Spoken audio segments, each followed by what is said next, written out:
ఈ ఇంట్లో ఈ మనీ ప్లాంట్ ఈ దిక్కున పెట్టారంటే మీ ఇంట్లో దరిద్రం పోయి ధనవర్షం కురుస్తుంది. ఈ మొక్క పేరే మనీ ప్లాంట్. ఇది ఇంట్లో ఉంటే ధనం బాగా కలిసి వస్తుందని చాలామంది నమ్మకం. అంతేకాదు, శాస్త్రీయపరంగా కూడా ఆలోచిస్తే ఈ మొక్క చుట్టూ వాతావరణం ఎల్లప్పుడూ పాజిటివ్గా ఉంటుందని శాస్త్రజ్ఞులు చెప్తున్నారు. ఇది ఇంట్లోని వారందరికీ శక్తిని, అదృష్టాన్ని ఇస్తుందని కూడా కొందరు నమ్ముతారు. అయితే చాలామందికి తెలియని విషయం ఏమిటంటే మనీ ప్లాంట్ ఎక్కడ పెడితే లాభం వస్తుంది, ఎక్కడ పెడితే లాభం రాదు అనేవి తెలియదు. కానీ ఆ మొక్కని ఎక్కడ పెట్టాలి అనేది మన శాస్త్రాలు చెబుతున్నాయి.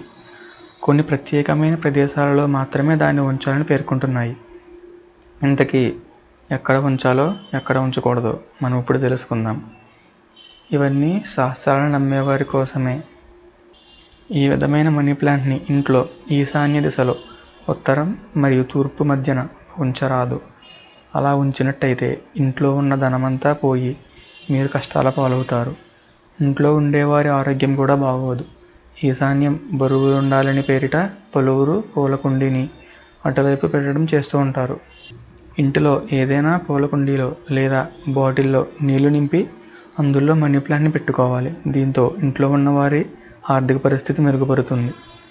మనీ ప్లాంట్కు నిత్యం ఎంతో కొంత నీరు పోస్తూ ఉండాలి. ఇలా చేస్తే ఇంటి పరిసరాలు మొత్తం పాజిటివ్ ఎనర్జీ ఆవహిస్తుంది. ఈ మనీ ప్లాంట్ యొక్క ఆకులు ఎండిపోయినా లేదా పసుపు రంగులోకి మారినా అలాంటి ఆకులను మనం ఎప్పటికప్పుడు తొలగిస్తూ ఉండాలి.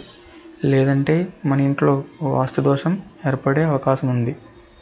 అదేవిధంగా ఇంట్లో ఆగ్నేయ దిశలో తూర్పు, దక్షిణం మధ్యన మనీ ప్లాంట్ను ఉంచాలి. ఇది వినాయకుడికి ఇష్టమైన దిశ. ఈ క్రమంలో ఆ దిశలో ప్లాంట్ను ఉంచితే అదృష్టం బాగా కలిసి వస్తుందని శాస్త్రాలు చెబుతున్నాయి. ఇంట్లోని వారందరికీ శుభం కలుగుతుంది అని కూడా శాస్త్రాలు చెబుతున్నాయి. ఈ విధంగా మనీ ప్లాంట్ ఇంట్లో ఉంటే స్థితిమంతులు అవుతారు. కానీ దాన్ని ఎక్కడ ఉంచాలో ఎక్కడ ఉంచకూడదో మీకు ఇప్పుడు తెలిసిందిగా. సో దానిని ఫాలో అవి సానుకూల ఫలితాలను అందుకోండి.